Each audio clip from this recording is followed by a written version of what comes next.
함께 예배하는 우리 은혜 영광의 귀한 성도님들을 주님의 이름으로 사랑하고 축복합니다. 오늘 2월 마지막 주 예배를 드리는데 우리 설 명절을 또 하나님 은혜 가운데 잘 마치고 또 먼 길 다녀오신 성도들 안전하게 오셔서 감사하고 2월의 마지막 주 오늘 예배 가운데 하나님의 특별한 은혜가 우리 귀한 성도들에게 있기를 주님의 이름으로 축원합니다.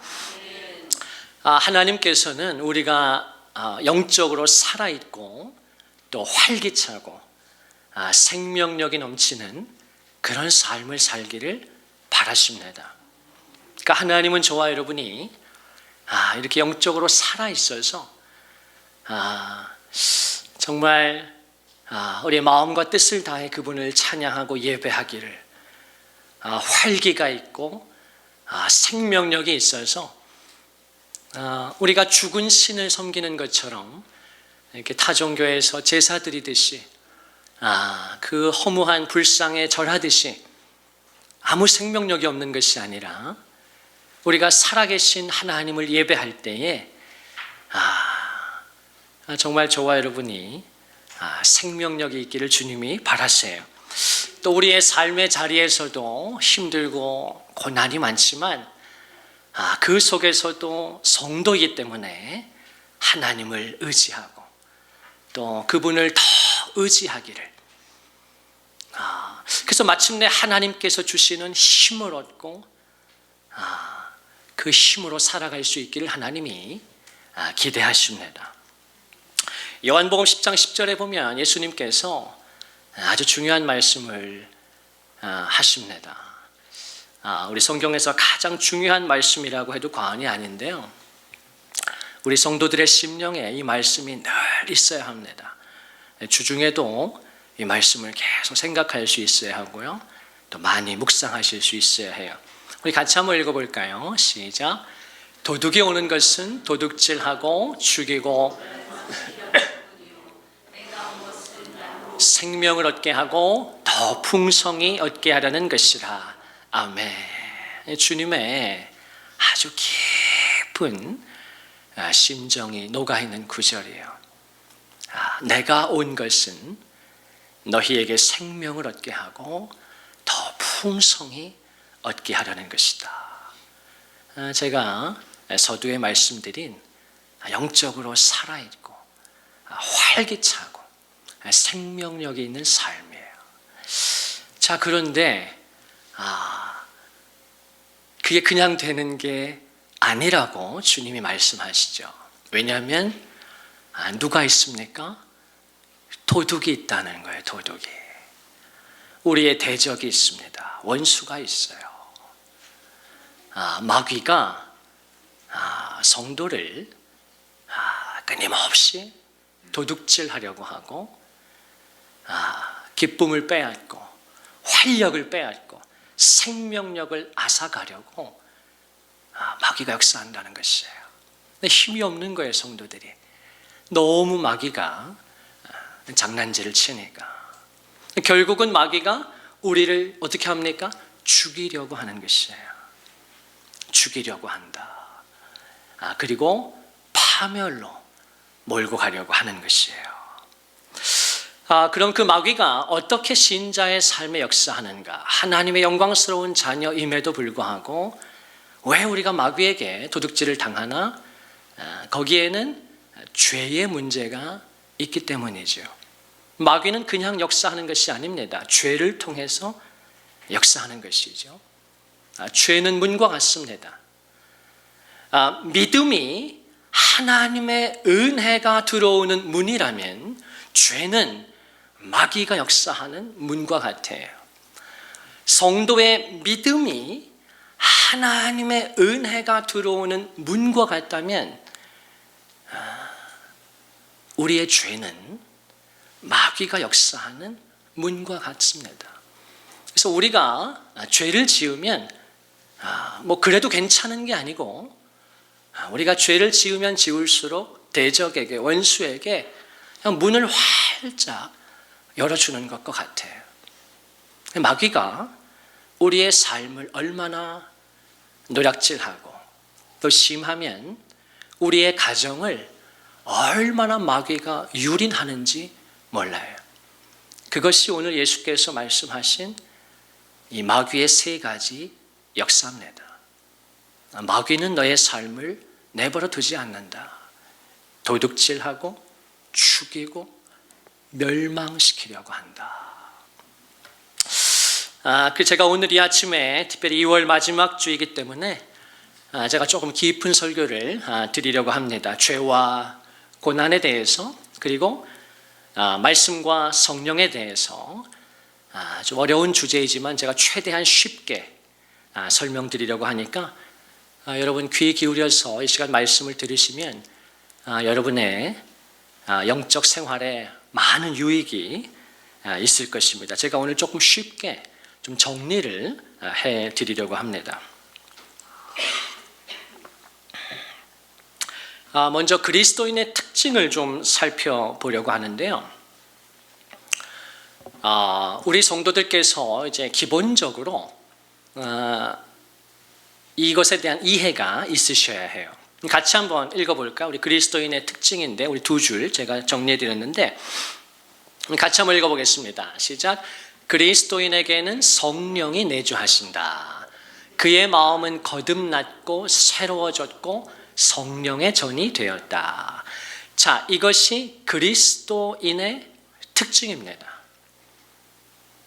자, 그리스도인이란 누구인가? 어떤 존재인가? 그리스도인에게는 성령이 내주하신다는 거예요. 한자인데요. 안에 거하다 그런 뜻이에요. 성령이 우리 안에 거하신다. 그리스도인의 아주 중요한 특징입니다. 거의 절대적인 특징이에요. 성령이 내주하시는 사람. 반대로 말하면 비그리스도인, 불신자의 특징은 뭔가? 성령이 거하시지 않는다는 것이에요. 이게 그리스도인의 아주 결정적인 특징입니다. 어떤 사람이 하나님의 나라에 들어가고 천국에 가고 어떤 사람이 지옥에 가는가? 성령을 모시고 있는가? 성령을 받지 못했는가? 성경에는 의인과 악인을 많이 묘사합니다. 의인의 길은 여호와께서 인정하시나 악인의 길은 망하리로다. 누가 의인이고 누가 악인입니까? 조금 더 착하고 그런 차원이 아니에요. 누가 더 정의로운가? 그 싸움이 아닙니다. 성경은 철저하게 성령을 모신 사람을 의인이라고 부릅니다. 그리고 성령이 없는 사람. 다윗이 시편 51편에 보면 구약시대니까 다윗이 범죄하고 나서 회개할 때 가장 두려워했던 것이 무엇이었습니까? 주의 성령을 내게서 거두지 마옵소서. 그의 전임자였던 사울 왕이 한때 하나님을 잘 섬겼으나 그가 하나님을 떠나서 마음대로 살아갈 때 결국 책망을 받고 심판을 받을 때 극단적인 자결을 하는데 그 전에 어떤 일이 벌어지는가? 성령이 그에게서 떠나가십니다. 그리고 악령이 마귀가 그를 사로잡게 되고 그가 자결을 선택하게 되는 것이죠. 그걸 똑똑히 지켜보았던 다윗이 나단 선지자의 책망을 받고 자신의 죄를 회개할 때 그가 가장 두려워했던 것이 바로 주의 성령을 내게서 거두지 마옵소서. 그러니까 우리가 성경에서 이 성령이 내주하시는가 성령이 내 안에 없는가는 너무너무 중요한 진리예요. 잘 깨달으셔야 합니다. 자, 성령이 거하신다는 건 무슨 뜻인가? 그 사람의 마음이 거듭났다는 뜻이에요. 다시 태어났다는 뜻입니다. 그 사람은 마음이 새로워졌다고 성경이 증거하죠. 그리고 그 성령이 거하시는 전이 되었습니다. 그러니까 하나님의 성전이 된 거예요. 자, 이 말씀을 우리 대표적으로 구약과 신약 한 군데씩을 좀 찾아볼 텐데요. 우리 에스겔 36장에 있는 아주 중요한 유명한 말씀이죠. 우리 같이 한번 읽겠습니다. 시작. 또 새 영을 너희 속에 두고 새 마음을 너희에게 주되 너희 육신에서 굳은 마음을 제거하고 부드러운 마음을 줄 것이며 또 내 영을 너희 속에 두어 너희로 내 율례를 행하게 하리니 너희가 내 규례를 지켜 행할지라. 내가 너희 조상들에게 준 땅에서 너희가 거주하면서 내 백성이 되고 나는 너희의 하나님이 되리라. 아멘. 이 에스겔 36장은 굉장히 중요한 말씀인데요. 하나님께서 너는 내 백성이 되고 나는 너의 하나님이 될 것이다. 그러니까 하나님께서 자기 백성과 이 언약을 맺으시는 장면입니다. 자, 그런데 여기 아주 중요한 표현들이 나오는데요. 36절에 보면 하나님께서 이제 새 영을 너희 속에 둘 것이라고 말씀하시죠. 새 영을 너희 속에 둔다. 이것이 하나님 자녀의 표지입니다. 하나님의 백성의 표지예요. 새 영을 받게 된다. 이 새 영은 무엇입니까? 그 다음 37절에 나타난 또 내 영을 너희 속에 둔다. 그러니까 하나님의 영이라는 걸 알 수 있죠. 하나님의 영, 루아흐. 그 하나님의 영이 무엇입니까? 누굽니까? 성령이라는 것이요. 신약에 오면 성령입니다. 거룩한 영이시죠. 하나님의 영입니다. 내가 이제 새 영, 내 영을 너희 속에 두고 너희에게 새 마음을 줄 것이다. 그러니까 성령을 받게 되면 우리의 마음이 새로워진다는 거예요. 그 전에는 예배 드리는 것이 의미가 없고 나에게 별 가치가 없었는데 성령을 받게 되니까 새 영이 내 안에 들어오니까 마음이 새로워지자 예배가 나의 최상의 가치가 되는 것입니다. 나는 예배 드리기 위해서 존재하는 것이구나. 내가 이 땅에서의 짧은 삶을 마감하고 하나님의 나라에 가면 뭘 하게 된다고 성경이 증거합니까? 예배를 드리게 되는 것이에요. 우리는 저 천국에서 다른 걸 하지 않습니다. 하나님을 예배하게 돼요. 요한계시록 4장 8절에 보면 요한이 환상 가운데 그 천상의 예배를 보지 않습니까? 그 수많은 천사들과 구원받은 하나님의 백성들이 흰 옷을 입고 거룩하다, 거룩하다, 거룩하다. 그 하나님을 예배하는 거예요. 영원히, 영원히, 영원히. 여러분, 이 땅에서의 우리의 예배는 그 천상의 예배를 준비하는 것입니다. 나에게 별 중요하지 않던 예배, 나에게 별 가치 있지 않던 그 예배가 하나님의 은혜로 주님이 내 마음을 새롭게 하실 때 그 예배가 이 세상에서 가장 소중해지는 거예요. 그 사람이 천상의 예배를 참여하게 되는 것입니다. 신약 성경이 많은 구절에서 특별히 베드로서에 보면 우리가 그의 성품에 참여하게 되고 하나님의 나라에 참여하게 된다는 것이 다 그런 뜻이에요. 자, 성령이 내 안에 들어오실 때 우리 육신에서 굳은 마음을 제거한다 그랬습니다. 굳은 마음이 뭐겠어요? 예배드리기 싫은 마음, 기도하기 싫은 마음. 그러니까 싫다기보다 그게 별로 나랑 상관이 없다 그 말이에요. 가치가 없다 그 말이에요. 사람은요 굉장히 이기적인 동물이라 결국 자기가 가치 있다고 생각하는 일에 모든 걸 걸거든요. 내가 이것이 가치 있다고 생각하면요 뭐 새벽이고 뭐 밤이고 없습니다. 이게 정말 가치 있다고 생각하면 내 인생에서 게임이라고 하는 것이 가치 있게 느껴질 때가 있잖아요. 저도 그런 때가 있었던 것 같네. 생각해 보니까 창피하지만 내 인생에서 어떤 것이 가치 있다고 생각되면 밤을 새워 게임하는 거예요. 저도 막 젊은 날 20대 때 몇 시간씩 해봤어요. 게임을 막 5시간 6시간 해도 시간이 모자라. 이게 내 가치니까 그런 것이에요. 여러분 뭐 골프하는 사람들, 낚시하는 사람들 보면 뭐 밤낮도 없고 이건 뭐 없어요. 그게 내 가치니까. 그런데 성령이 내 안에 들어오시면 우리 안에서 굳은 마음을 제거하십니다. 하나님을 가까이 하고 싶지 않았던 뭔가 부담스럽고 하나님은 가까이 하기에 너무 먼 당신 같은 그런 마음을 하나님이 몰아내 주시고 부드러운 마음을 주시는 거예요. 하나님을 사랑하는 마음, 예배하는 마음, 기도하는 마음, 하나님의 말씀을 가까이 하는 그 마음을 주신다는 것입니다. 이것이 어느 특별한 목회자나 선교사의 삶이 아니라 이것이 정확히 성경이 묘사하는 그리스도인의 삶이에요. 자, 우리 신약에서 우리 예수님께서 하신 말씀을 한번 보도록 하겠습니다. 우리 요한복음 3장은 너무 중요한 장이죠. 우리 같이 한번 읽겠습니다. 시작.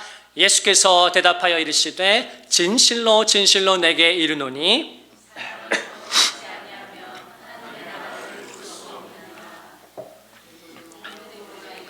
사람이 늙으면 어떻게 날 수 있사옵나이까? 두 번째 모태에 들어갔다가 날 수 있사옵나이까? 예수께서 대답하시되 진실로 진실로 하나님의 나라에 들어갈 수 없느니라. 육으로 난 것은 육이요 영으로 난 것은 영이니 내가 내게 거듭나야 하겠다는 말을 놀랍게 여기지 말라. 바람이 임의로 불매 네가 그 소리는 들어도 어디서 와서 어디로 가는지 알지 못하나니 성령으로 난 사람은 다 그러하니라. 아멘. 예수님께서 니고데모에게 이 그리스도인의 삶에 대해서 도대체 그리스도인이란 누구인가? 니고데모는 율법에 정통한, 구약에 정통한 나름대로 하나님을 잘 믿는 사람이었는데 그렇게 평생을 신앙생활 했는데 자유함이 없는 것입니다. 기쁨이 없는 것이에요. 유대교의 그 종교 제의에 짓눌려서 늘 회당에서 예배를 드리고 제사를 드리지만 성경을 달달달 암송하는 사람이었지만 자유함도 없고 기쁨도 없고 활력이 없는 걸 자기가 누구보다 잘 알았던 것이죠. 그 니고데모가 사람들의 시선을 피해서 밤중에 예수님께 찾아오죠. 그리고 예수님께 묻는 것입니다. 그때 예수님께서 니고데모에게 이 놀라운 비밀을 가르쳐 주십니다. 사람이 거듭나지 않으면 하나님의 나라를 볼 수 없느니라. 5절에도 예수님이 또 한 번 말씀하시는데 더 자세하게 사람이 물과 성령으로 나지 아니하면, 거듭나지 아니하면, 다시 태어나지 아니하면 하나님의 나라에 들어갈 수 없다. 너가 왜 그렇게 공허한지 아니? 너가 왜 그렇게 아무리 종교 제의에 참석해도 너의 마음에 기쁨이 없는 줄 아니? 왜 네가 활력이 없는 줄 아니? 너는 거듭나지 않았기 때문에 그래. 성령으로 다시 태어나지 않았기 때문에. 그러면 너는 좋은 종교인이 될지는 모르지만 그리스도인은 될 수 없어. 하나님의 나라 천국에 들어갈 수 없어 라고 주님이 말씀하시는 거예요. 그때 니고데모가 사람이 어떻게 다시 태어날 수 있습니까? 내가 이미 어른이 되어버렸는데 두 번째 어머니 뱃속에 들어갈 수 있습니까? 그때 예수님께서 말씀하시지요. 육으로 난 것은 육이요 영으로 난 것은 영이다. 육으로 태어나는 것은 육으로 한 번 태어나는 것이고 내가 지금 너에게 말하는 것은 사람은 영으로 다시 태어나야 한다는 것이다. 이 말을 네가 놀랍게 여기지 말아라. 자, 바람이 부는데 그 바람을 네가 소리는 들을 수 있으나 그 바람이 어디에서 와서 어디로 가는지 네가 알지 못하듯이 성령으로 난 사람은 그러하다. 그러니까 저와 여러분이 육으로 다시 태어난다는 뜻이 아니라 사람은 육적으로는 한 번 태어나면 한 번 죽는 것이지요. 그런데 사람이 이 땅을 살아가는 동안에 영적으로 다시 태어날 수가 있다는 것입니다.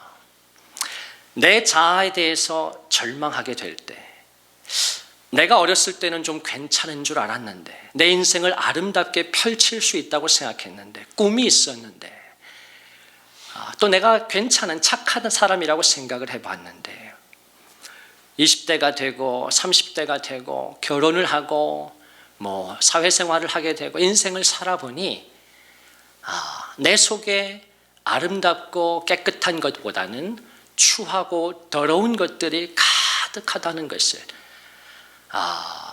내가 겉으로 볼 때는 괜찮은 사람인 척해도 내 속은 속일 수가 없잖아요. 특별히 우리가 결혼 생활을 통해서 뭘 배웁니까?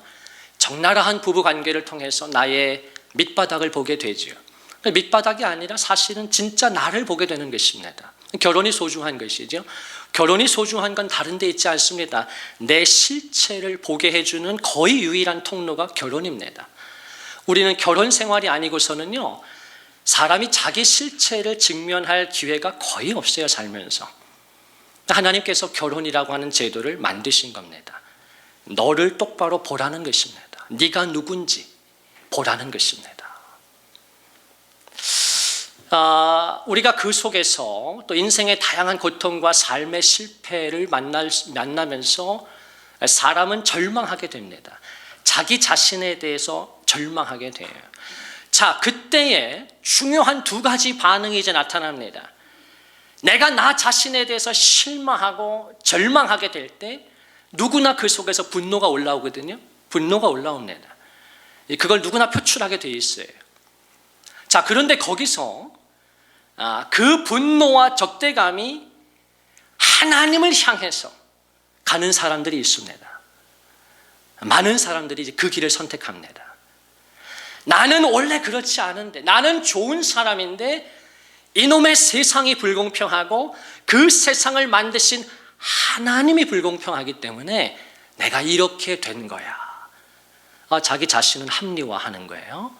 나는 괜찮다고 말하는 것입니다. 문제가 없다고 말하는 것이에요. 그리고 그 화살을 애꿎은 하나님에게로 돌립니다. 이것이 사실은 대다수의 인간들이 선택하는 방법이에요. 이게 쉽거든요. 그러나 그리스도인은 누구인가? 그 좁은 길을 걷는 사람이라고 말씀하신 예수께서 멸망으로 인도하는 문은 크고 넓어서 많은 사람들이 다 그 길로 가는데 십자가의 길, 좁은 길을 가는 사람들이 있다고 주님이 말씀하시죠. 오늘도 예배의 자리에서 하나님의 말씀을 듣고 그 말씀이 나를 비춰주시기를 갈망하는 좁은 길을 걷는 사람들이 있어요. 아주 소수입니다. 그 그리스도인들은 저와 여러분이라면 그 사람들은 어떤 마음을 갖게 되는가? 그 똑같은 인생의 실패와 좌절을 경험합니다. 절망을 만나요. 처음에는 분노합니다. 똑같이 분노해요.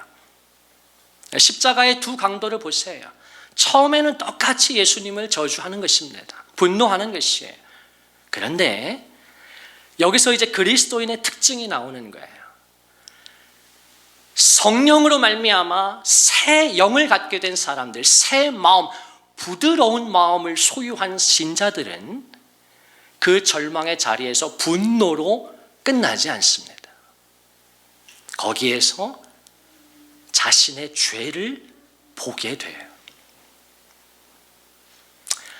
처음에는 내 배우자가 미워 죽겠습니다. 저 배우자만 아니면 내가 정말 행복할 것 같아. 분노합니다. 시간이 지나면 그 깊은 속에 물론 배우자도 연약하니까 문제가 많겠지만 나도 문제가 있다는 걸 자각하게 되는, 그걸 인정하게 되는 것입니다. 나도 힘들지만 우리 배우자도 나 때문에 나만큼이나 혹은 그 이상 힘들겠구나. 부드러운 마음을 가진 성도가 그 사실을 인정하게 되는 것입니다. 우리의 삶의 실패와 여러 가지 환난 속에서 처음에는 세상을 향해서 하나님을 향해서 원망하고 막 쓴소리를 뱉지만 시간이 지남에 따라 성령께서 우리의 마음을 부드럽게 하십니다. 그러면 하나님을 원망하게 되는 것이 아니라 나의 죄의 문제를 직시하게 되고 하나님의 은혜가 그럼에도 불구하고 나의 수많은 죄와 허물에도 불구하고 하나님의 은혜가 나를, 우리 가정을 애워싸고 있다는 걸 보게 되는 거예요. 그게 누군가? 그리스도인입니다. 그 사람들이 바로 예수께서 말씀하신 성령으로 난 사람들, 성령으로 거듭난 사람들입니다. 자신의 죄에 대해서 절망하고 자신의 실패에 대해서 절망하고 그러나 거기에서 그치는 것이 아니라 눈을 들어 하나님을 바라보고 하나님 앞에 긍휼을 구하는 성도들, 하나님 저를 도와주세요. 하나님 우리 가정을 살려주세요. 제 힘으로 안 됩니다. 주님이 도와주셔야 합니다. 그렇게 하나님 앞에 긍휼을 구하는 성도들이 있을까요? 없을까요? 아주 소수지만 있습니다. 그 사람들을 성경은 그리스도인이라고 말하는 것이에요. 그러니까 그리스도인은 이 지구상에 지금 80억의 인구가 있다고 하는데 그 속에서 그리스도인은 정말 극소수입니다. 대다수는 그 길을 가지 않아요. 오늘 말씀을 통해서, 말씀은 거울이니까 이 말씀의 거울을 통해서 과연 내가 그리스도인인가? 내가 지금 교회를 다니고 신앙생활을 짧으면 짧게 또 길게 수년 이상 하신 분들이 있을 텐데 내가 과연 그리스도인인가? 과연 내가 성령으로 거듭난 사람인가? 그래서 성령, 하나님이 새 영이라고 부르신 그 영이 내 속에 있나? 그래서 때로 내 마음이 강팍해질 때도 있지만 있어요. 우리의 마음이 강팍해지고 굳어질 때가 있다고요. 어떻게 없을 수가 있겠어요? 찬양하기 싫을 때가 있고 힘들 때가 있고 싫다기보다 힘든 것이죠. 기도하기 싫다기보다 힘든 것이에요. 그냥 예배가 싫다기보다 힘든 것입니다. 그럴 때가 있죠.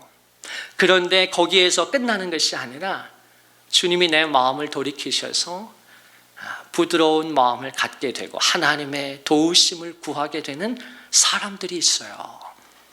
그 사람들이 바로 그리스도인이고 그 사람이 하나님의 나라의 천국에 들어가서 그 천상의 예배에 참여하게 되는 것입니다. 그 성도들만 하나님을 향해서 영원토록 거룩하다, 거룩하다, 거룩하다라고 예배하게 되는 것이에요. 고린도전서 3장 16절에 보면요, 지금 에스겔 말씀과 요한복음 말씀을 종합해 보면 이 고린도전서에 이 말씀을 잘 우리에게 가르쳐 줍니다. 굉장히 중요한 말씀인데요. 우리 같이 한번 읽겠습니다. 시작.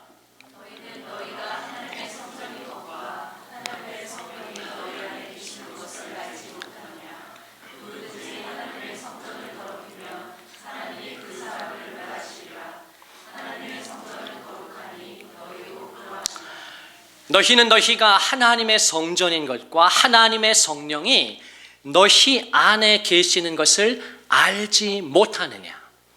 자, 이 말씀은 우리에게 두 가지를 가르쳐 주는데요.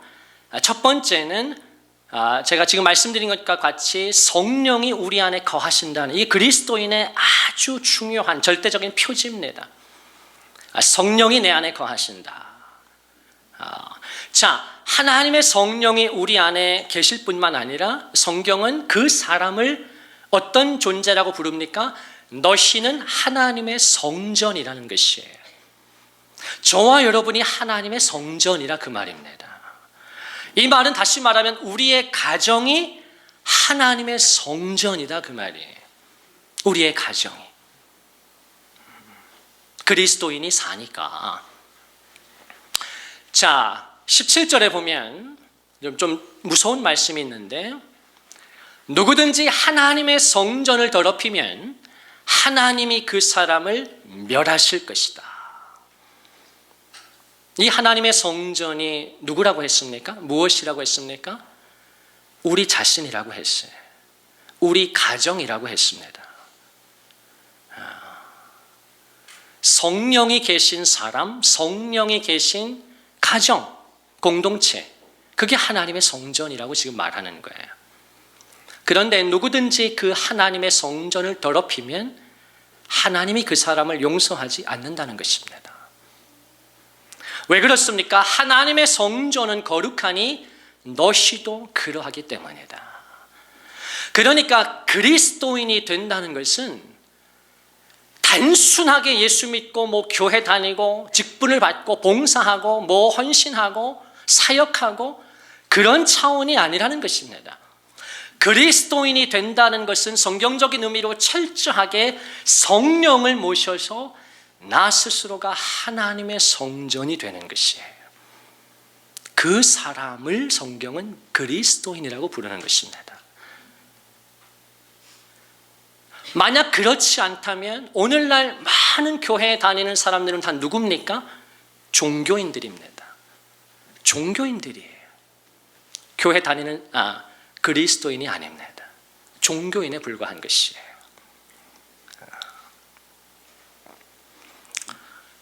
자, 누구든지 하나님의 성전을 더럽히면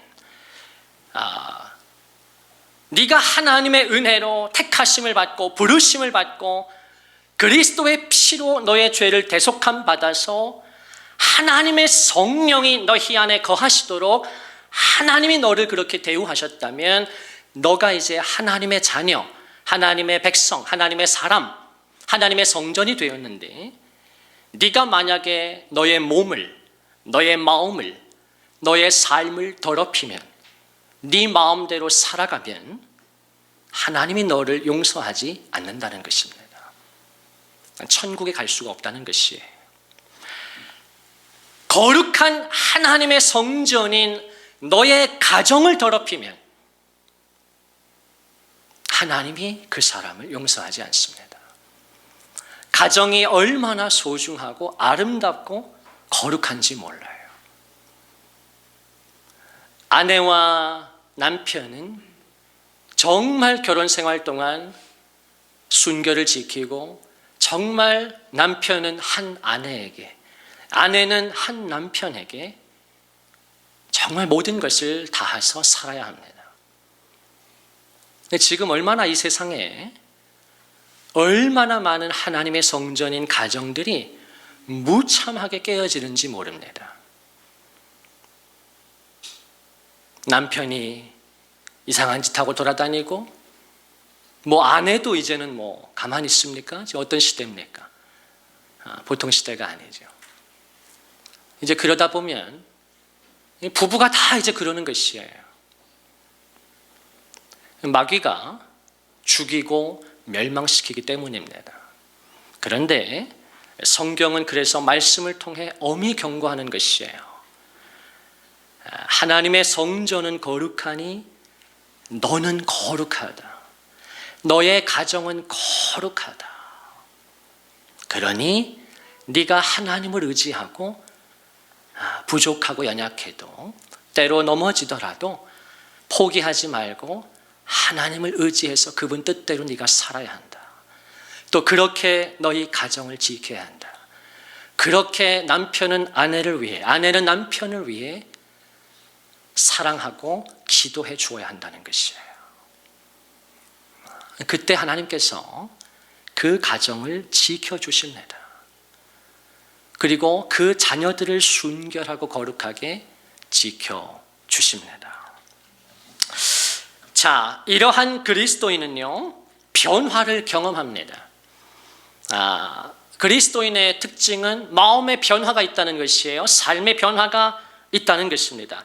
자, 그런데 사랑하는 성도 여러분, 그 그리스도인이라고 할지라도 변화된 그리스도인, 성령을 모시고 있는 그리스도인이라고 할지라도 죄에서 자유로운 것은 아닙니다. 저와 여러분은 절대로 이 땅에 사는 한 죄에서 자유로울 수가 없어요. 우리의 삶에 죄가 없는 것이 아니다 그 말이에요. 죄 없는 삶이란 없습니다. 자, 요한일서 1장 8절이 이걸 가르쳐 주는데요. 우리 같이 한번 읽겠습니다. 시작. 만일 우리가 죄가 없다고 말하면 스스로 속이고 또 진리가 우리 속에 있지 아니할 것이요. 아멘. 만일 우리가 죄가 없다고 말하면 이게 세상 사람들이 하는 일들입니다. 제가 아까 좀 설명을 드렸던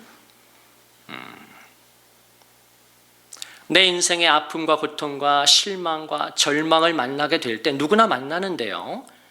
그 속에서 대다수의 사람들은 자신을 부정합니다. 그러니까 하나님을 원망하지 자신의 죄를 인정하지 않아요. 그것이 바로 지금 요한이 말하는 만일 우리가 죄가 없다고 말하면, 이런 사람이 굉장히 많습니다. 근데 성경은 그 사람들은 뭐라고 말합니까? 그들은 스스로 속이는 자들이다.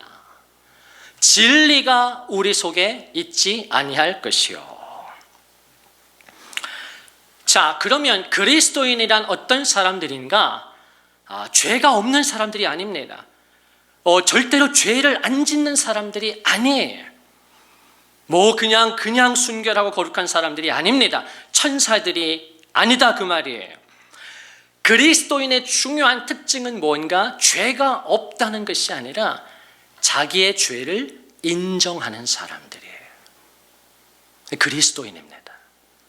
성령으로 난 사람들이에요. 죄를 안 짓는 게 아닙니다. 자신의 죄를 인정하는 거예요. 그리고 하나님 앞에 회개합니다. 진실로. 그리고 또 아주 중요한 부분은 죄가 없을 수는 없으나 반드시 죄에 대한 애통함이 있습니다. 이게 아주 중요해요. 오늘 설교의 핵심이라고 해도 과언이 아닌데요. 그리스도인이란 누구인가? 하나님의 사람이란 어떤 사람인가? 죄 없는 사람들이 아니에요. 죄에 대해서 아파하는 사람들입니다. 지금 내가 겪고 있는 이 고통이, 이 아픔이, 이 상처가, 이 정말 너무나 고통스러운 이 삶의 일들이 많은 부분이 내 죄 때문이라고 하는 것이에요. 우리 가정의 이 엄청난 고통과 아픔이 나의 죄로 인한 것이라는 것을 인정하고 회개하는 사람들이에요. 나의 실패와 이런 한계에 대해서 성경은 완전하라고 말하는 게 아닙니다. 너 어떻게 죄를 지을 수 있어? 성경은 한 구절도 그렇게 말하지 않아요. 다만 그 죄에 대해서 애통함을 가져야 한다는 거예요. 이것이 그리스도인의 절대적인 표지입니다. 제가 서두에 그리스도인의 결정적인 표지가 성령의 내주라고 말씀을 드렸지요. 그 성령이 우리 안에 거하시면요, 그 그리스도인의 삶에 나타나는 결정적인 표지가 무엇인가? 죄에 대한 애통함이에요. 오늘 우리 귀한 성도들, 오늘 말씀을 듣고 예배를 드리면서 자문해 보세요. 내가 지금 죄가 있나 없나? 아니요, 그걸 자문하라는 게 아니에요. 죄 없는 사람이 어디 있습니까? 지난 한 주 죄 안 짓고 예배당에 온 사람이 누가 있습니까? 저부터예요. 우린 죄에서 자유로울 수 없어요. 그러나 당신이 성도라면, 당신이 그리스도인이라면 오늘 예배의 자리에 나와서 여러분의 마음속에 무엇이 있어야 합니까? 예배를 드리기 전부터 단 한 가지가 있어야 해요. 그게 무엇입니까? 내 지난 한 주의 삶 속에서, 내 마음 속에서, 내 행동 속에서 일어났던 그 죄에 대한 애통함이 있어야 하는 것이에요. 그것이 시편 51편에서 다윗이 회개하고 하나님 앞에 나아가면서 그분의 영이, 그분의 새 마음이 부어졌을 때 다윗이 하나님의 마음에 감동이 되어서 뭐라고 고백합니까? 하나님이여, 주께서 구하시는 것은 상한 심령이라. 그렇지 않으면 내가 번제를 드렸을 것이라. 하나님은 성도에게서 보고 싶은 게 있다는 거예요. 그게 무엇입니까? 상한 심령이라는 거예요. 깨어진 마음이라는 거예요. 이 상한 심령은 예배자의 결정적인 뭐라고 할까요? 준비물, 태도. 오늘 예배를 드리는 여러분의 마음속에 이 죄에 대한 애통함이 없다면 여러분은 그리스도인도 아니고 예배자가 아닙니다. 종교 행위를 하고 있는 것에 불과해요. 여러분, 이 말씀의 신비를 잘 깨달을 수 있기를 바랍니다. 지금 하나님은요, 이 말씀을 통해서 저와 여러분에게 우리의 한 주간의 삶을 완전하게 살아내야 한다고 말씀하는 게 지금 아닙니다. 왜 지난 한 주 그렇게밖에 못 살았느냐고 우리를 지금 정죄 탓하는 게 아니에요. 주님의 마음은 무엇입니까? 너는 넘어질 수 있고 또 넘어지게 될 터인데 네가 나의 사랑을 안다면, 네가 그리스도인이라면 너의 마음속에 뭐가 있어야 한다는 것입니까? 우리의 중심에 죄에 대한 애통함이 있어야 한다는 것이에요. 그것이 성경이 말하는 상한 심령입니다. 하나님은 예배의 자리에서 단 한 가지 그것을 보시는 거예요. 다윗의 예배입니다. 화려한 음악이 아니에요. 퍼포먼스가 아닙니다. 어떤 다른 데 있는 것이 아니라 깨어진 마음이에요. 지난 한 주도 자신의 죄에 대해서 아파하는 그 마음, 그 죄로 인해서 내 마음이 곤고해졌고 내 마음이 다시 강팍해졌고 내 마음이 굳어졌다는 것을 자각하는 데서 오는 아픔입니다. 그리고 내 죄의 문제로 인해서 배우자의 마음을 아프게 했고 고통스럽게 했고 우리의 가정이 또 이렇게 수렁에 빠졌다라고 하는 그 죄에 대한 그 아픔, 애통 말입니다.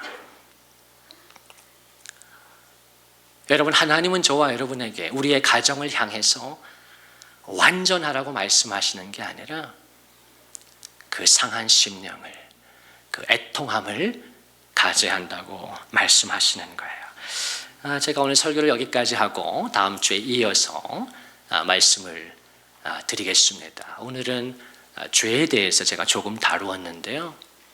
정리하겠습니다. 그리스도인의 결정적인 표지란 성령이 내주하시는 것이다. 성령이 내주하시게 되면 그 성령께서는 우리의 굳은 마음을 제거하시고 부드러운 마음을 주십니다. 그리고 부드러운 마음을 가진 성도는 어떻게 하나님 앞에 나아가게 됩니까? 상한 심령을 가지고 자기의 죄에 대한 애통함을 가지고 하나님 앞에 나아가게 되는 거예요. 그것을 하나님께서 기뻐하십니다. 그때 하나님이 우리의 삶을 도와주시고 개입하시고 우리의 가정을 살려주십니다. 회복시켜 주세요. 내 힘으로 되지 않는다는 걸 깨닫게 하시는 거예요. 여러분, 우리의 결혼 생활이 무엇입니까? 한마디로 말하면요, 내 힘으로 안 된다는 것입니다. 내 힘으로 안 됩니다. 아무리 착한 사람이라고 해도, 아무리 실력 있다고 해도 안 됩니다. 그러나 부드러운 마음, 겸손한 마음을 가지고 하나님을 의지할 때, 하나님의 긍휼을 구할 때, 그분 앞에 엎드릴 때, 내 마음을 드릴 때, 내 눈물을 드릴 때 주님이 내 마음을 치유해 주십니다. 또 상한 우리 배우자, 우리 가정, 우리의 마음을 주님이 녹여주시고 회복시켜 주시는 거예요. 여러분, 이 2월을 마무리하면서 이번 한 주 이 말씀을 깊이 묵상하면서 그 은혜 가운데 거하시고 이번 한 주를 그렇게 나아갈 수 있기를 간절히 바랍니다. 저도 함께 기도하겠습니다.